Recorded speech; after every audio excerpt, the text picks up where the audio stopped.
Avinash Rai Khanna.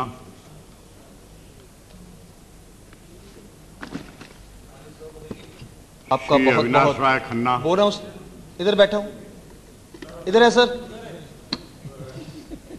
Speaker साहब का ध्यान भी इधर जाता है, ये आपका भी नहीं गया।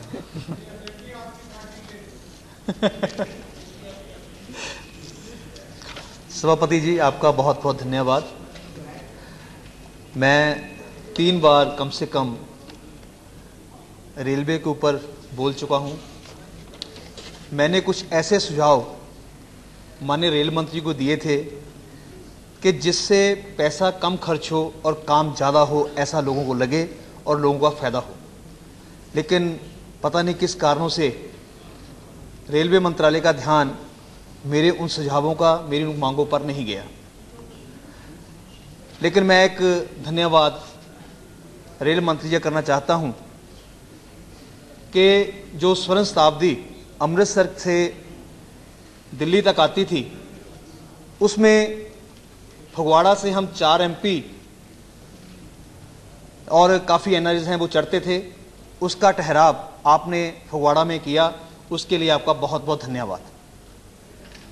लेकिन जो शताब्दी अमृतसर से दिल्ली के लिए आती है और दिल्ली से वापस अमृतसर को जाती है, उसमें कम से कम 8 या 9 मेंबर पार्लियामेंट आते हैं अमृतसर से लेकर फतेहगढ़ साहब तक। लेकिन वो गाड़ी जो है वो दिल्ली में 11 बजे या 11:15 पहुंचती है, कई बार 10-15 मिनट लेट हो गई। तो उस कारण कई बार सेशन में पहुंचने में काफ़ी देर हो जाती है। सो मैं निवेदन करूंगा रेल मंत्री से कि अगर उस गाड़ी का समय दिल्ली पहुंचने का 15-20 मिनट कम कर दिया जाए, 11 से पहले हो जाए, तो हम लोग रात को आने की बजाय सुबह उस गाड़ी से आ सकते हैं और बाकी लोगों को भी काफ़ी फायदा उससे हो सकता है। दूसरी बात, उस गाड़ी में क्योंकि जिस स्टेशन पर गाड़ी रुकती है, हर स्टेशन के बारे में वहाँ की हिस्ट्री रेलवे अनाउंसमेंट जो होती है उसमें दी जाती है। लेकिन जो सरहंद शहर है पंजाब की हिस्ट्री में, देश की हिस्ट्री में, उस शहर का बहुत महत्व है, क्योंकि हमारे 10वें गुरु गोविंद सिंह के 2 साहिबजादे वहाँ जिंदा दीवारों में चिना दिए गए थे। लेकिन सिर्फ इतनी ही अनाउंसमेंट होती है कि सरहंद आ गया, आप उतर जाएं, जो यात्री नए चढ़े हैं उनका धन्यवाद, स्वागत। लेकिन अगर उन बच्चों के बारे में, सरहंद की हिस्ट्री के बारे में 1-2 मिनट के लिए चर्चा हो जाए, तो इससे मेरा ख्याल रेलवे को नुकसान भी नहीं होने वाला और हमारी भावनाओं की कदर भी हो सकती है।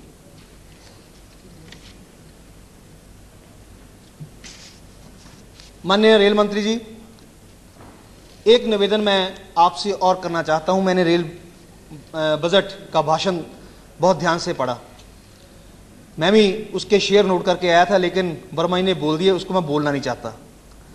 लेकिन शेयर का मतलब क्या सिर्फ बिहार के लिए है, पंजाब के लिए नहीं।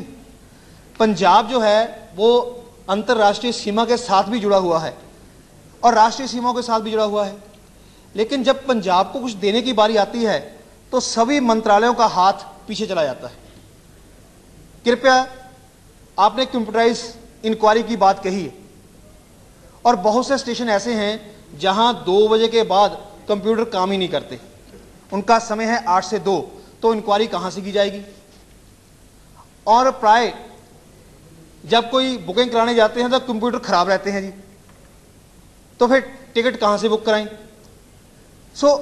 इसको इंश्योर करने के लिए कृपया आप इस ग्रांट्स एंड डिमांड में प्रावधान करें कि जब कंप्यूटर सिस्टम खराब हो तो जिन लोगों ने टिकट बुक करानी है उनको पता ही नहीं कब सिस्टम ठीक होगा तो टिकट लेंगे, पता नहीं वेटिंग में आएंगे या सीट मिलेगी कि नहीं मिलेगी।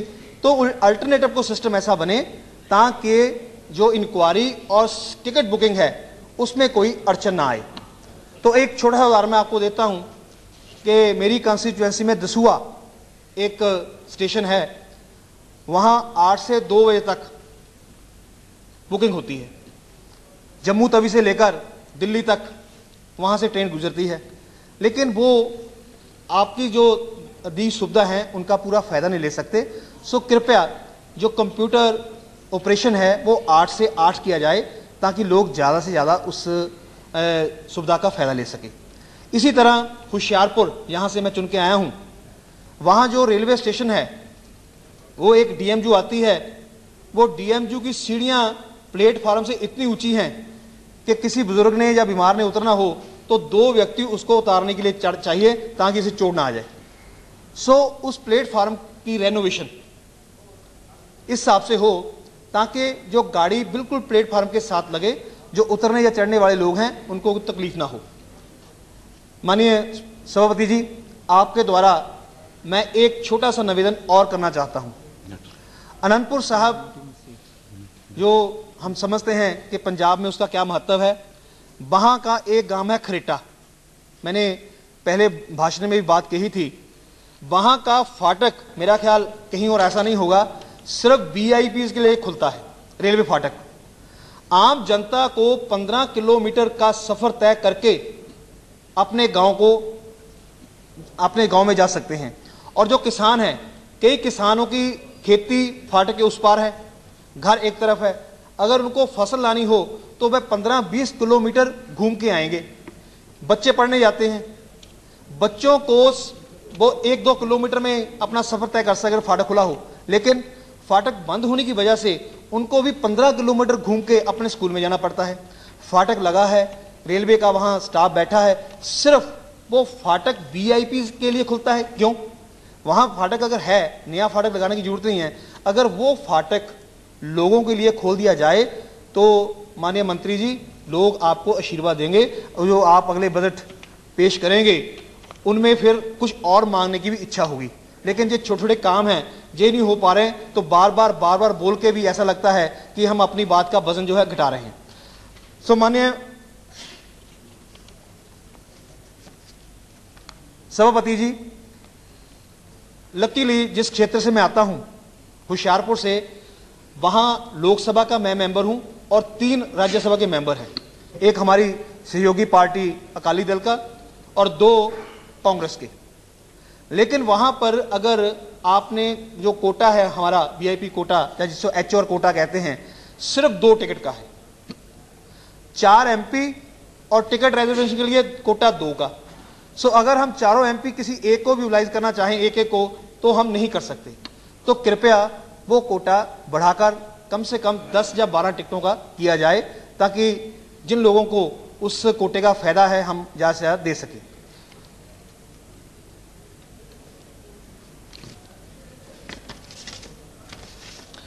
इसी तरह जो इंपॉर्टेंट शहर हैं, फगवाड़ा है, कितनी ट्रैफिक अब हो चुकी है। हमारी की सरकार जब थी, एनडीए की सरकार, तब से फ्लाईओवर एक मंजूर हुआ था, लेकिन किन्हीं कारणों से वो फ्लाईओवर कुछ बन गया लेकिन काम उसका रुक चुका है।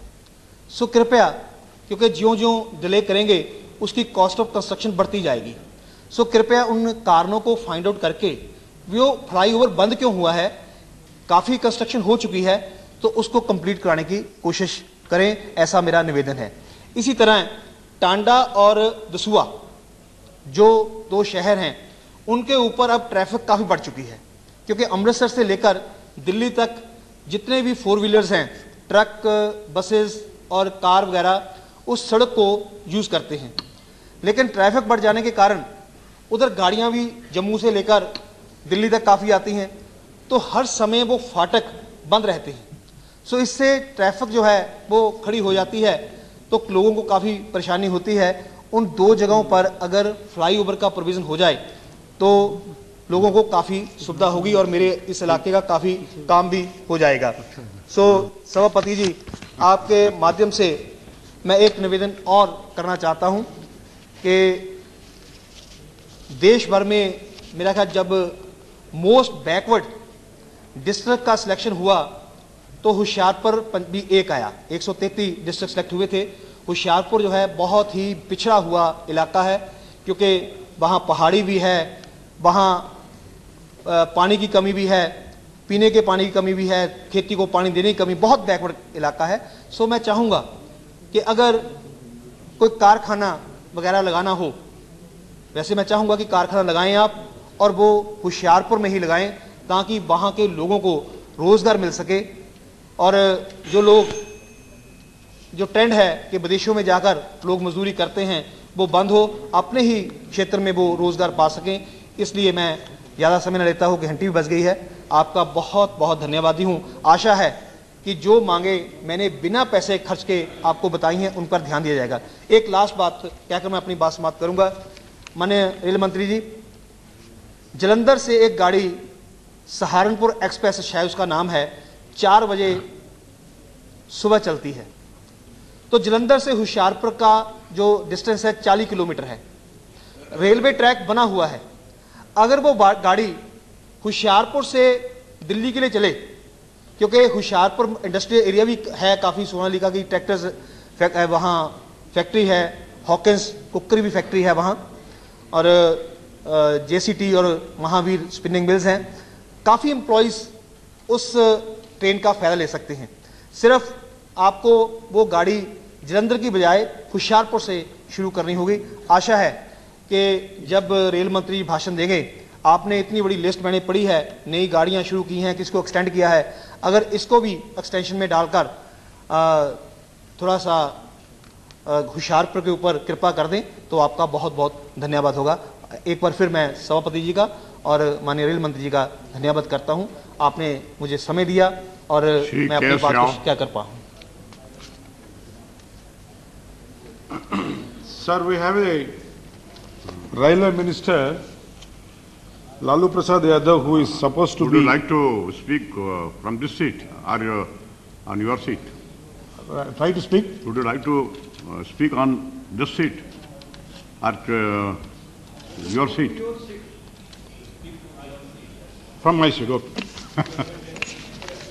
Yes. No, you can, if you like to. No, I don't mind going. I will permit you.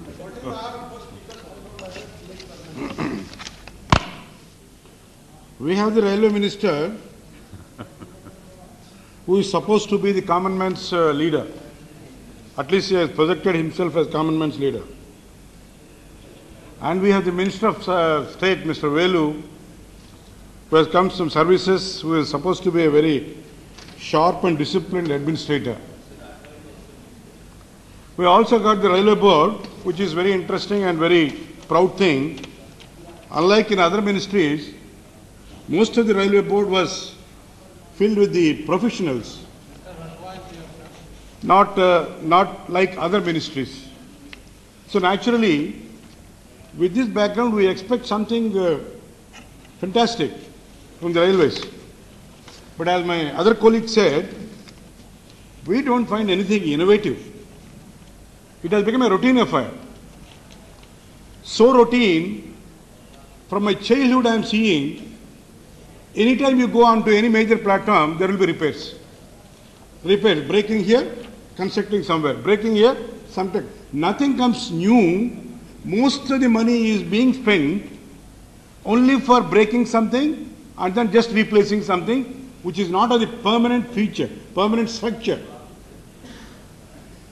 And whenever we say, we are very happy that in the budget you have contained the fares, you have not increased the fares. We appreciate, admire.